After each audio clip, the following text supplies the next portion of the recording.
Well, hi everybody, it's Lisa and welcome to At This Age. Hey, I'm just taking a little moment today just to talk to you a little bit. I had something happen today and I thought I wanted to share it with you. So I went to my doctor today because I had been feeling like that I'd heard all these statistics that at this age, at 50 years old, that it was time for me to have a couple tests run. Also, I had posted earlier on my personal page about some weight loss and a diet that I'd been on.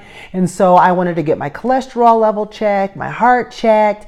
You're supposed to get a mammogram and a colonoscopy at different things at age 50. So look forward to going on some of those visits with me. I think it's real important. My doctor shared some very important statistics with me about mammograms and about colonoscopies and why we do them. And so here in the very near future, you're going to walk that journey with me. I've made those appointments. We're going to talk about statistically why they're so important, where you could go to get them done, how often you're supposed to do them. So I'm actually really looking forward to those episodes because I think they're going to be something that's very helpful for us as women going forward. Well, while I was at my doctor's office, her and I were talking, and we were just, as we were going through talking about the tests and stuff that I wanted to go through and how my life was going, she did the whole routine exam, checking in my heart, down my throat, in my ears, asking me all these questions, weighing me, checking my lungs, checking my heart.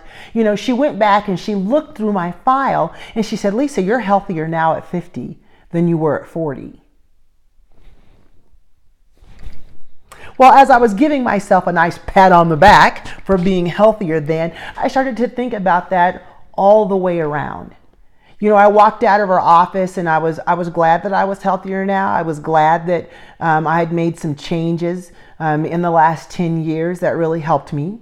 But I also thought about some of the other things that after 40 that I was able to do. So once my kids began to get older and they began to need me less, I decided that I was going to be a little bit more adventurous. My sister calls me a daredevil. I don't think that I'm a daredevil, but I am one of these people that like to challenge my own fears. And so heights, I don't like them. So what I did was I swung over the World Gorge and I jumped from the stratosphere, 120 floors, and I jumped out of a plane. And I also I guess I don't like a lot of things. So I guess I don't like water either. And so I went white water rafting. And I really do like physical pursuits, so I ran my first marathon after age 40. Ran a couple of full marathons and 5 half marathons after the age of 40. So I wanted to encourage you today because I think as we get older, we start thinking in ways of things that we can't do when really, this is when you can really kick in. Because we spend a lot of energy raising our children, taking care of our spouses, our homes, just kind of managing life. And as we get older, we're smarter. We have more wisdom. We have more experience. A lot of times as we've gotten older, we don't work harder, we work smarter. And so we see those young people out there that's trudging it out, and we're like, hey, yeah, good for you. Glad you're strong. I'm going to hire somebody. Because we're smarter. Maybe you have a little bit more expendable money than you did when you were raising your kids. I know I do. So this is really a good season for us.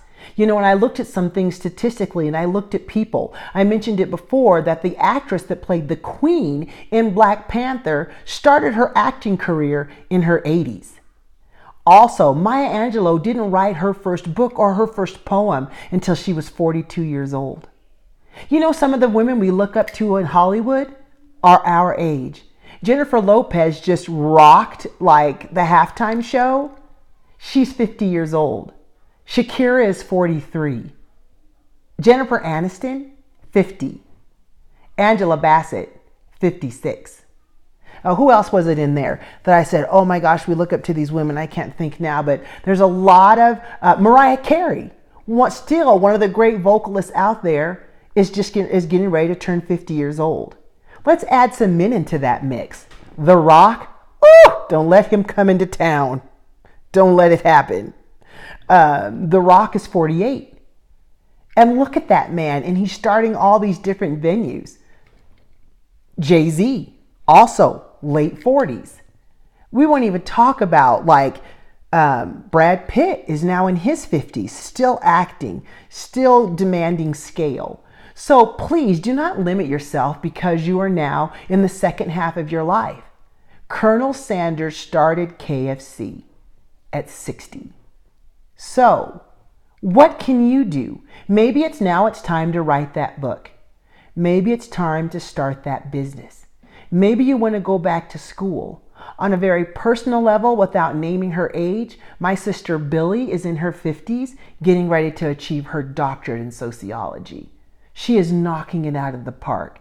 She's raised her kids, she's helped raise her grandkids, and this is now one of the best times of her life. She travels, she does all kinds of different things because she's not done. And as long as we are still on the planet, that is the first significant thing to tell us that God is not done with us. Let's break it down to something that's even more simple. The Bible tells us in Titus 2 that the older women should teach the young, help them how to love their husbands and how to raise their kids and how to do things in a more efficient way in life. You have value. I had a really good friend of mine say something to me yesterday. She said, Lisa, just remember that every room you enter, you add value. That meant so much to me. And so as I sat there and I thought about it, I wanted to tell you, my sisters that are at this age, that every room you enter into, you add value. And now is your time to do that thing you've always wanted to do. Is it time to start traveling? Is it time? Do you want to run a marathon? Do you want to start up that business? Whatever you can do, whatever you want to do, now is the time. I always love that old saying that some people would say, God is not finished with me yet. And He is not finished with you. So at this age, go add value to every room you enter. And go make your mark on the world, because God's not finished. Please, please, please like this page, share it. You can also go to our YouTube page and subscribe to that, because we'll be dropping videos in that. That will definitely go deeper into content than I will do on Facebook. And so, for instance, when we go into dating, we will talk about that, but we will go into much greater detail about some of our experiences on our YouTube page. And so please go to Atthis-Age, ATTHIS_age on YouTube channel and subscribe to that, where you're going to be getting a lot deeper content into that. Next week, Hope is going to join me again. I miss my friend. That girl is working hard. And we will get together and we're going to talk about things like dating and several other different subjects that we're really looking forward to talking to you about. There's also some statistics that I want to talk to you about. We're going to talk about gray divorce. If you've never heard that term before, we're going to talk about that. We're also going to talk about, do you know the average age of a widow in the United States is 56 years old. So there's a lot of women out there rediscovering life. And we're going to talk about how we jump back in, and we jump back in well. All right, fam, have a great day. Love you bunches. Enjoy it, girl. Enjoy the skin you're in. Be blessed.